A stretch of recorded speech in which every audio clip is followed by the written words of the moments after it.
গত 18 নভেম্বর 2024 একটা কমিশন গঠন করা হয়েছে, নারী বিষয়ক সংস্কার কমিশন। তাদের কাজ ছিল নারীদের অধিকার সংরক্ষণের ব্যাপারে আগের যে আইনগুলো ছিল সেগুলো বিচার বিশ্লেষণ করা এবং পাশাপাশি এর সাথে প্রয়োজন অনুযায়ী নারীদের অধিকার সংরক্ষণের জন্য সুপারিশ দাখিল করা। নারী বিষয়ক সংস্কার কমিশন তারা গত 19 এপ্রিল 2025 থেকে সুপারিশনামা জমা দিয়েছে। সেখানে তারা প্রায় 43টা সুপারিশ করেছে সরকারের কাছে যে এই বিষয়গুলোতে সংস্কার প্রয়োজন, এগুলো যুক্ত করা প্রয়োজন, জিনিস বাদ দেওয়া প্রয়োজন, এরকম 43টা বিষয় সুপারিশ করেছে। এটা যদিও অফিসিয়ালি এখনো প্রচার হয়নি, তবে কিছু পত্র পত্রিকায় এসেছে। এবং এই 43টা নারীদের অধিকারের ব্যাপারে যে 43টা সুপারিশ করেছে, এগুলোর প্রায় সবগুলোই বিতর্কিত, প্রায় সবগুলোই অযৌক্তিক এবং কোরআন সুন্নাহ বিরোধী। বিষয়টা এমন নয় যে কোরআন সুন্নাহ থেকে করা হয়নি, মন গড়া করা হয়েছে, বরং এটা কোরআন এবং সুন্নাহর বিরোধী, বিপরীত বক্তব্য। কোরআন এবং সুন্নাহ বলেছে একটা, তারা বলেছে সম্পূর্ণ তার উল্টা না।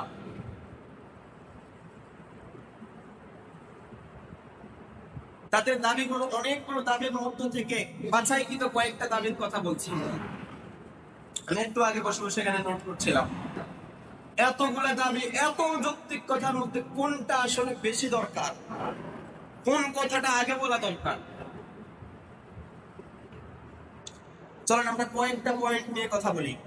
তাদের 1 নম্বর দাবি ছিল সংসদে নারীদের জন্য সংরক্ষিত আসন বর্তমানে আছে 50টা। 50টা নাকি 60টা? 50টা। তারা দাবি করছে যে 600 আসন সংসদে থাকবে, তার মধ্যে নারীদের জন্য সংরক্ষিত 300 থাকবে। পুরুষ 300 নির্বাচিত, সমান সমান নারীর সমান অধিকার দেওয়ার জন্য, নারীদের সাথে পুরুষের সমান অধিকার দেওয়ার জন্য নারীদের 300 জনকে নিতে হবে। অথচ কোরআন বলছে নেতৃত্বের ভার থাকবে নারীদের কাছে নয়, বরং পুরুষের কাছে। নারীদেরকে আল্লাহ তাআলা নেতৃত্ব দেওয়ার জন্য সৃষ্টি করেননি, বরং নেতা তৈরি করার জন্য সৃষ্টি করেছেন। নারীরা নেতৃত্ব দিবে না, বরং পৃথিবীর জন্য নেতা তৈরি করবে। আর তারা বলছে নারীদেরকে নেতৃত্ব দিতে হবে। আর নারীদেরকে যখন নেতৃত্ব দেয়া হবে, একদিকে শরীয়ত নারীদেরকে নেতৃত্ব দেওয়া হারাম করেছে, কোন নারীকে রাষ্ট্রপ্রধান করা যাবে না। এমনকি পরিবারে যদি উপযুক্ত পুরুষ থাকে, পরিবারের প্রধান পরিবারের সিদ্ধান্তেও নারী সিদ্ধান্ত নিতে পারবে না যদি উপযুক্ত পুরুষ থাকে, বরং পরামর্শ গ্রহণ করতে হবে। সেটা রাষ্ট্রীয় পর্যায়ে হোক, পারিবারিক পর্যায়ে হোক, সামাজিক পর্যায়ে হোক, নারীদের কাছ থেকে পরামর্শ গ্রহণ করতে হবে। এটা সুন্নাহ, এটা ইসলামের বিধান যে তাদের কাছ থেকে পরামর্শ নিতে হবে, কিন্তু তাদেরকে নেতৃত্বে দেওয়া যাবে। বিশ্বনবী বলেন লা ইউফলিহু কওমুন লাউ আমারুহুম ইমরাআতান, কোন সম্প্রদায়, কোন জাতি কখনোই সফল হবে না যদি তারা তাদের নেতৃত্ব কোন নারীর হাতে তুলে দেয়। আল্লাহ নবী বলেছেন নারীর হাতে যদি নেতৃত্ব দাও, কোনদিন তোমরা সফল জাতি হিসেবে দাঁড়াতে পারবে না, তোমরা সফল হতে পারবে না। এবং এটা দেখবেন বিশ্বের বড় বড় দেশগুলো, বর্তমানে উন্নত রাষ্ট্রগুলোর দিকে তাকালেই বুঝবেন বছরের পর বছর, যুগের পর যুগ কেউ নারী নেতৃত্ব মেনে নেয়নি, তাদের রাষ্ট্রপ্রধান কখনো নারী হয়নি। তারা বোঝে যে নারীদের হাতে নেতৃত্ব কখনোই শোভা পায় না, তারা এটা উপযুক্ত নয়। আবার অনেকে আছেন উদাহরণ দিতে গিয়ে বলেন কোরআনেই তো নারী নেতৃত্বের কথা বলা আছে, কোথায়? বলে যে রানী বিলকিসের কথাই তো আছে, সুলাইমান আলাইহিস সালাতু ওয়াস সালামের জামানায় রানী বিলকিস রানী ছিলেন। কিন্তু এই ব্যাখ্যাটা সঠিক নয়, বরং তিনি রানী ছিলেন মুসলমান হওয়ার আগে, ইসলাম গ্রহণ করার আগে। যখন সুলাইমান আলাইহিস সালাম তার কাছে দাওয়াত পৌঁছালেন, তিনি তার ভুল বুঝতে পেরেছেন এবং তিনি তাওবা করেছেন। কোরআনুল কারীমের থেকে কোট করছে, সূরা নামল 44 নম্বর আয়াত, আল্লাহ তাআলা বলছেন, রানী বিলকিস তাওবা করে বলেছিল, রব্বি ইন্নী যালামতু নাফসি ওয়া আসলামতু মা'a সুলাইমান লিল্লাহি রাব্বিল আলামিন। রানী বিলকিস দোয়া করে বলেছিল, তাওবায় বলেছিল, আমার রব, আমি আমার নফসের উপরে জুলুম করেছি, আমি পূর্বে যা করেছি, যত রকম জুলুম আমার নিজের উপরে করেছি, সব জুলুমের ব্যাপারে তোমার কাছে ক্ষমা চাই। ওয়া আসলামতু মা'a সুলাইমান লিল্লাহি রাব্বিল আলামিন, এবং আমি আত্মসমর্পণ করলাম সুলাইমানের দাওয়াতে ওই আল্লাহর কাছে, যিনি সমস্ত জগৎ সমূহের মালিক, সমস্ত জগৎ সমূহের রব।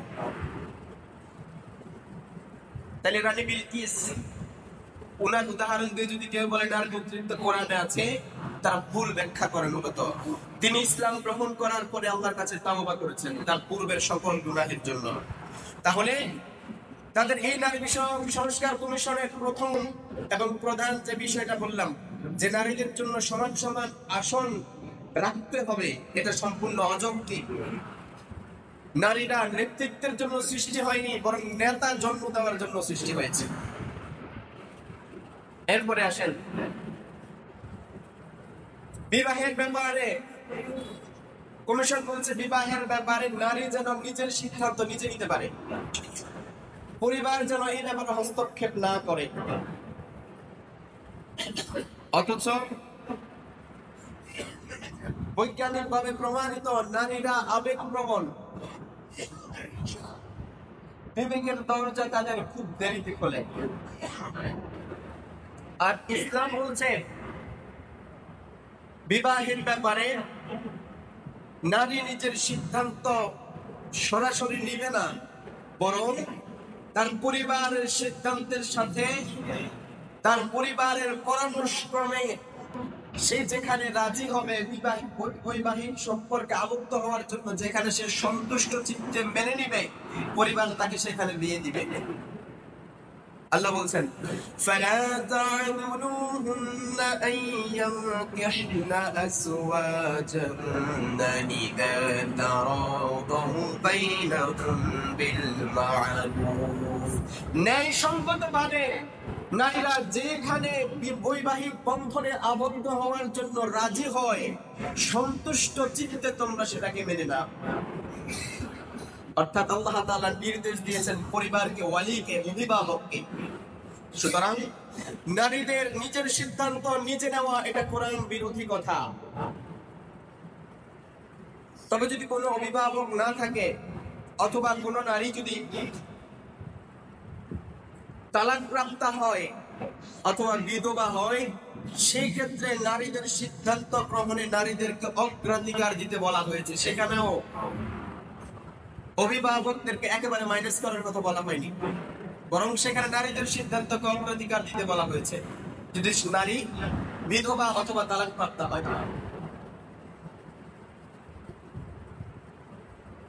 আবার বিশ্বনবী সাল্লাল্লাহু আলাইহি ওয়াসাল্লাম বলেছেন,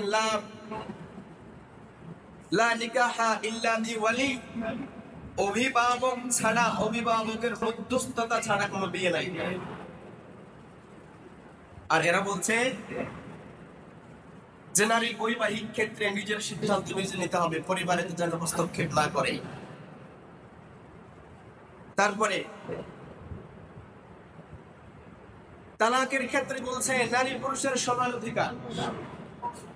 পুরুষ যেরকম স্ত্রীকে তালাক দিতে পারে, নারীও ঠিক সেইভাবে যেন তার স্বামীকে তালাক দিতে পারে, এই আইন করতে বলা হয়েছে।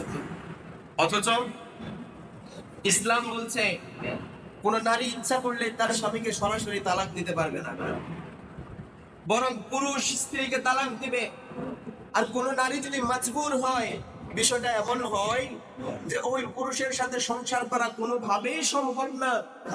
তার দুর্বলতা আছে, তার শারীরিক দুর্বলতা আছে, সে ভরণ পোষণ দিতে ব্যর্থ, ভরণ পোষণ ঠিক মতো দিতে পারে না, সে নির্যাতন করে, শারীরিক মানসিক নির্যাতন করে, এবং আরো অন্যান্য অসন্তুষ্টিমূলক বিষয়গুলো যদি ঘটতে থাকে, ওই নারী যদি চায় ওই পুরুষের সাথে সংসার না করতে, সেক্ষেত্রে সে বিচারকের সামনে পুরুষের কাছ থেকে তালাক আদায় করে নিবে। তার জন্য প্রয়োজনে সে মুক্তিপণ দিতে হবে, যেমন মোহরের টাকা ফেরত দেওয়া, অথবা পুরুষের দাবিকৃত অর্থ দিয়ে তার কাছ থেকে তালাক আদায় করে নিতে হবে। এটা হচ্ছে ইসলামের বিধান।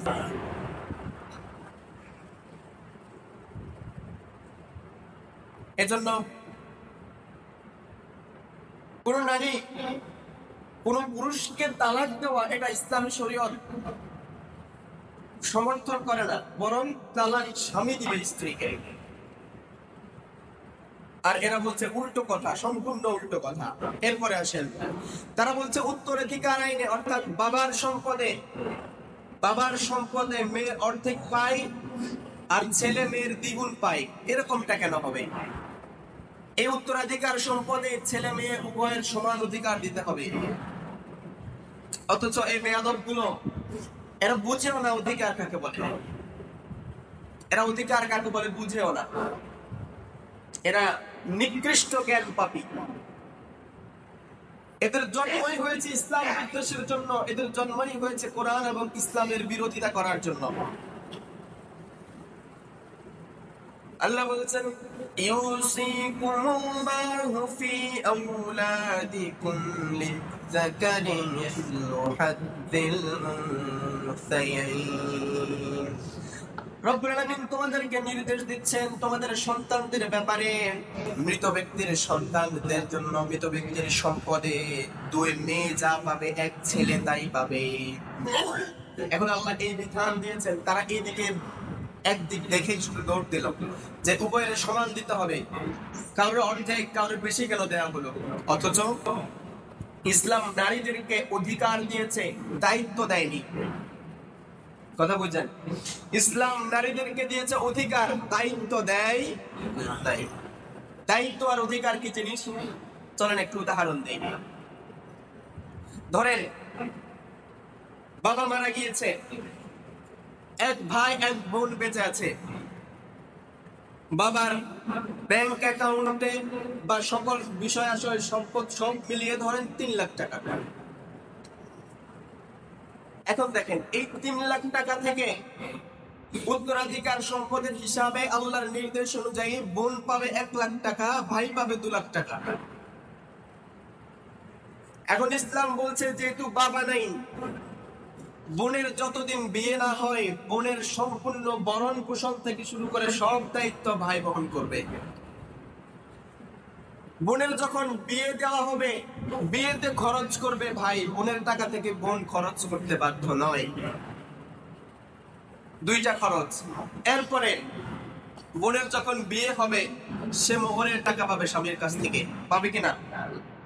তাইলে মেয়েটা তার বাবার কাছ থেকে 1 লাখ পেয়েছিল, কথার কথা এত কম মোহর এখন হয় না। ধরলাম 1 লাখ টাকা মোহর, এত কম মোহর মানুষের মধ্যে আছে?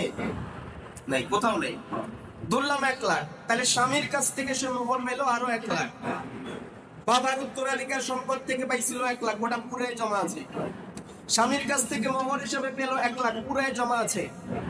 কিন্তু ভাই বোনের ভরণ পোষণে খরচ করেছে, বোনের বিয়েতে খরচ করেছে, এরপরে ভাই নিজের খরচ নিজে চালাচ্ছে, নিজের পরিবারের ভরণ পোষণ দিচ্ছে। আর বোনটা কি করছে? তার খরচ আছে 1 টাকা, 1 পয়সা কোথাও খরচ নাই। স্বামীর ঘরে স্বামীর সংসারে যাওয়ার পর বোনটা তার সম্পূর্ণ ভরণ পোষণ তার স্বামীর কাছ থেকে পাচ্ছে। স্বামীর মৃত্যুর পর সে তার স্বামীর সম্পদে ভাগ পাচ্ছে। স্বামীর মৃত্যুর পরে যদি তার বড় ছেলে থাকে, তার ভরণ পোষণের দায়িত্ব বড় ছেলে নিচ্ছে। অর্থাৎ একটা মেয়ের জন্ম থেকে শুরু করে মৃত্যু পর্যন্ত আল্লাহ তাআলা তার খরচের কোনো খাতি রাখেন নাই, কিন্তু পাওয়ার জন্য রাস্তা রেখেছিল অসংখ্য। বাপের কাছ থেকে পাই, ভাইয়ের কাছ থেকে পাই, স্বামীর কাছ থেকে পাই, ছেলের কাছ থেকে পাই, মায়ের কাছ থেকে পাই, নানির সম্পদে পাই, দাদির সম্পদে পাই, কিন্তু তার খরচের কোনো খাতি আল্লাহ তাআলা রাখেন নাই। নারীদের সমস্ত অধিকার আদায় করার জন্য আল্লাহ তাআলা পুরুষদেরকে বলেছেন।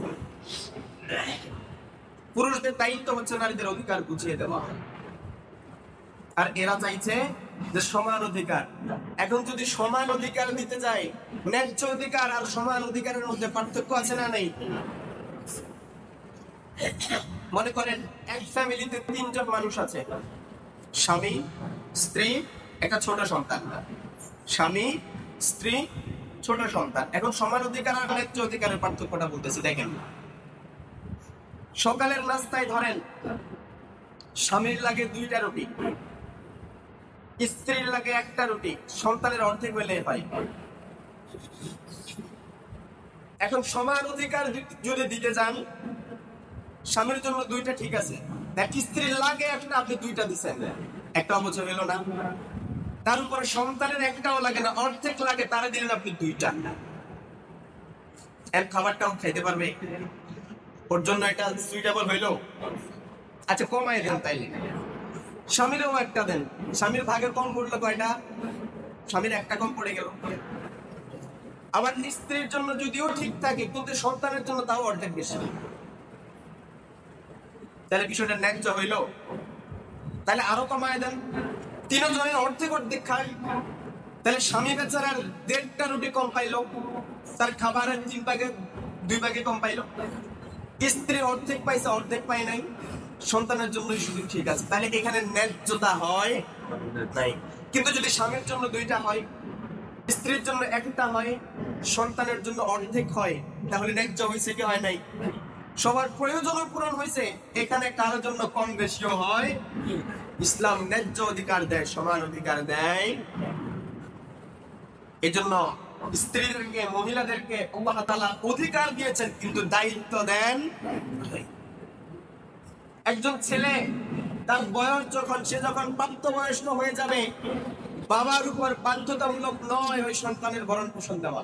বাবা চাইলে দিবে, না চাইলে বের করে দিবে, এটা বাবার ইচ্ছা। কিন্তু একটা মেয়ে যদি ওর সারা জীবন বিয়ে না হয়, 60 বছর যদি বাবার ঘরে থাকে, বাবার উপর ফরজ ওই মেয়ের দায়িত্ব বাবাকে গ্রহণ করতে হবে। তাইলে ইসলাম কি ছেলেদেরকে বেশি দিচ্ছে না নারীদেরকে বেশি দিচ্ছে? নারীদেরকে ইসলাম বেশি দিয়েছে, বেশি থেকে বেশি দিয়েছে। কিন্তু এরা চায় নারীদেরকে আস্তে করে এই ধর্মীয় অনুশাসনের বাহিরে নিয়ে আমাদের পরিবারগুলোকে ধ্বংস করে দিতে। তারপরে দেখেন, তারা সংস্কারে এই জিনিসটা উল্লেখ করেছে যে বিয়েতে মোহরের প্রয়োজন নাই। কত বড় কাজাকর হইলে এটা বলতে পারে, চিন্তা করেন। কোন একটা মাতাল মানুষ রাস্তার পাশে পড়ে থাকলে তারই যদি এই প্রস্তাব দেয়, সে ওটা চট দিবে, কোন পাগলের ওইটা মেনে নিবে না যে নারীদের মোহরের প্রয়োজন নেই। অথচ এটা নারীর প্রাপ্য অধিকার। আল্লাহ তাআলা বলেছেন, ওয়াআতুন নিসাআ সাদাকাতিহিন্না বিহিল্লা, নারীদেরকে তোমরা সন্তুষ্ট চিত্তে তাদের মোহর আদায় করে দিলাম। আল্লাহর নির্দেশ নারীদেরকে দেওয়ার জন্য, তারা বলছে দেওয়া লাগবে না। তারপরে আসেন, তারা বলছে যে স্বামী মৃত্যুর পরে অথবা তালাক প্রাপ্ত হওয়ার পরে মেয়েদের ইদ্যত পালন করতে হয়। তালাক প্রাপ্ত হলে 3 বার হায়ের, 3 বার পবিত্র হওয়া। আল্লাহ বলছেন, ওয়ালিল মুতাল্লাকাতু ইয়াতারাব্বাসনা বিআনফুসিহিন্না সালাসাতা কুরু। নারী যদি তালাক প্রাপ্ত হয়, সে যেন নিজেকে বৈবাহিক বন্ধনে আবদ্ধ হওয়া থেকে কমপক্ষে 3 হায়ের পরিমাণ নিজেকে দূরে রাখে। এটা কেন?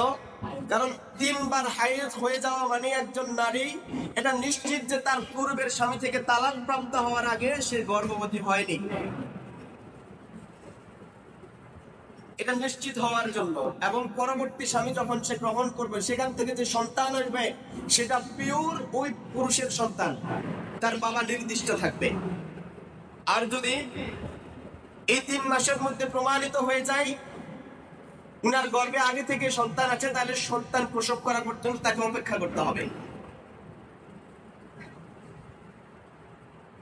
আবার যদি স্বামী মারা যায়, আল্লাহ বলছেন 4 মাস 10 দিন তাকে নিজেকে বিবাহ বন্ধনে আবদ্ধ করা থেকে দূরে রাখতে হবে, তাকে শোক পালন করতে হবে। আল্লাহ বলছেন ওয়াল্লাযীনা ইতাওয়াফাউনা মিনকুম ওয়া ইয়াযুনা আযওয়াজান ইয়াতারাব্বাসনা বিআনফুসিহিন্না আরবা'আতা আশহুরিন ওয়া 'আশরা। আল্লাহ বলছেন তোমাদের মধ্যে কেউ যদি মারা যায় এবং তার স্ত্রীকে রেখে যায়, অর্থাৎ স্ত্রী জীবিত থাকা অবস্থায় যদি স্বামী মারা যায়, ওই স্ত্রী যেন 4 মাস 10 দিন নিজেকে কোনো বিবাহ বন্ধনে আবদ্ধ না করে, সে যেন অপেক্ষা করে। আর এরা বলছে কি যেটা প্রয়োজন নাই, ইদ্যত পালনের প্রয়োজন নাই, কারণ তাদের কাছে সংসারের কোনো গুরুত্ব, তাদের কাছে পরিবারের কোনো গুরুত্ব নাই। তারা চায় কুকুর যেমন ওইখানে যেখানে পড়ে থাকে, তার বাবা নাই মা নাই, কোনো কিছুর কোনো ঠিক নাই, তারা চায় পুরো পৃথিবীটা এরকম হয়ে যাক, মানুষগুলো এরকম পিতৃ পরিচয়হীন হয়ে যাক, কোনো পরিবার না থাকুক, তারা এটা চায়। এই কারণে তারা আমাদের পরিবারগুলোকে ধ্বংস করার জন্য মিশন নেমেছে। তারপরে আসেন তাদের ঘৃণ্য কয়েকটা, একেবারে জঘন্য কয়েকটা সুপারিশের মধ্যে একটা সুপারিশ হচ্ছে যৌন কর্মীদেরকে শ্রমিকের অধিকার দেওয়া। তারা সুপারিশে বলেছে যে যারা যৌন কর্মী, টাকার বিনিময়ে যারা দেহ বিলিয়ে দেয়, তাদেরকে যেন শ্রমিকের মর্যাদা দেওয়া, তাদেরকে শ্রমিক বলা হবে। নাউজুবিল্লাহ, বুঝতে পারলেন না? এই পশুত্বকে কিভাবে আমরা ধারণ করি বলেন? 90% মুসলমানের দেশ আমরা বলছি, কিন্তু এই 90% মুসলমানের কয়জন মুসলমান আমাদের নীতি নির্ধারক পয়েন্টে আছে, যারা আমাদের নীতি নির্ধারণ করছে, যারা আমাদের জন্য আইন প্রণয়ন করছে? 90% মুসলমানের কত পার্সেন্ট সেখানে আছে? আদৌ আছে?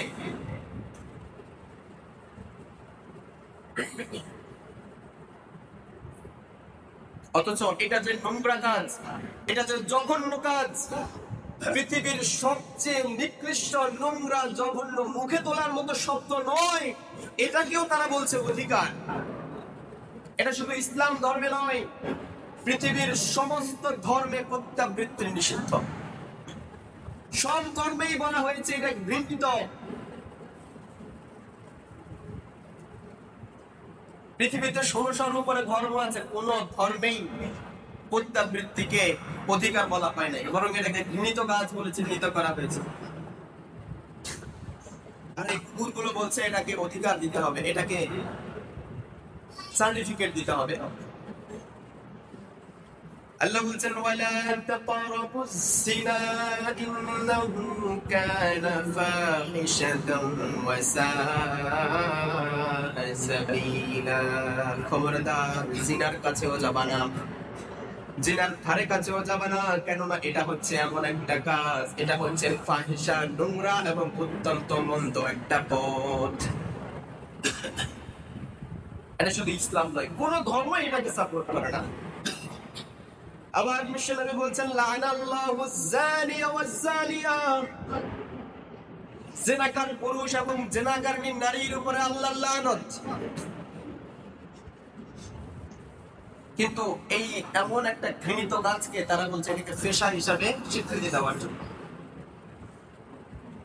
তারপরে দেখেন নারী সংস্কার আইন, নারী সংস্কার কমিশন, তারা আরো সংস্কার করতে বলছে যে ধর্মীয় আইন, নারীদের ব্যাপারে যে পারিবারিক এবং ধর্মীয় আইনগুলো আছে, এগুলোকে সংস্কার করে এগুলো যেন ধর্মের গণ্ডির ভিতরে না থাকে, অর্থাৎ পরিবারগুলোকে যেন ধ্বংস করে দেওয়া হয়। অথচ এই পরিবার, এটা সমাজে শৃঙ্খলা টিকিয়ে রাখার জন্য কতটা গুরুত্বপূর্ণ, এটাকে ইসলাম কতটা গুরুত্ব দিয়েছেন। আল্লাহ তাআলা বলছেন ইন্নাল্লাহা ইয়া'মুরুকুম বিল আদলি ওয়াল ইহসান। আল্লাহ তাআলা সমাজে, রাষ্ট্রে এবং পরিবারে ন্যায় এবং ইনসাফ প্রতিষ্ঠা করার জন্য তোমাদেরকে নির্দেশ দিয়েছেন। আল্লাহ বলছেন পরিবারে, সমাজে এবং রাষ্ট্রে ন্যায় এবং ইনসাফ প্রতিষ্ঠা করার জন্য। আর তারা বলছে যে ধর্মীয় আইনের প্রয়োজন। এভাবে তারা 43টা সুপারিশ দিয়েছে, যার প্রায় সবগুলাই বিতর্কিত। কোন সুস্থ মস্তিষ্কের মানুষ সেটাকে গ্রহণ করতে পারে না। আল্লাহ তাআলা আমাদের নীতি নির্ধারক পয়েন্টে যারা আছে, এই কুকুরগুলোর এইরকম ঘৃণ্য ষড়যন্ত্র থেকে তারা যেন এটাকে প্রত্যাখ্যান করার মতো মানসিকতা আল্লাহ তাদেরকে দেয়। আমরা এখান থেকে দোয়া করছি, করি আমিন।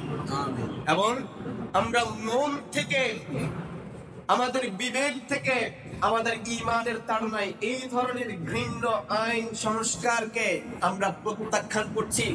এবং ভবিষ্যতে এরকম কোন আইন যদি হয়, আমরা এর প্রতিবাদ করবো ইনশাআল্লাহ। আল্লাহ আমাদের সবাইকে দ্বীনের উপর অবিচল থাকার এবং সকল প্রকার ষড়যন্ত্র থেকে আল্লাহ যেন আমাদের দেশ ও জাতিকে হেফাজত করে, করছি আমিন। ওয়া মা আলাইনা ইল্লাল বালাগ।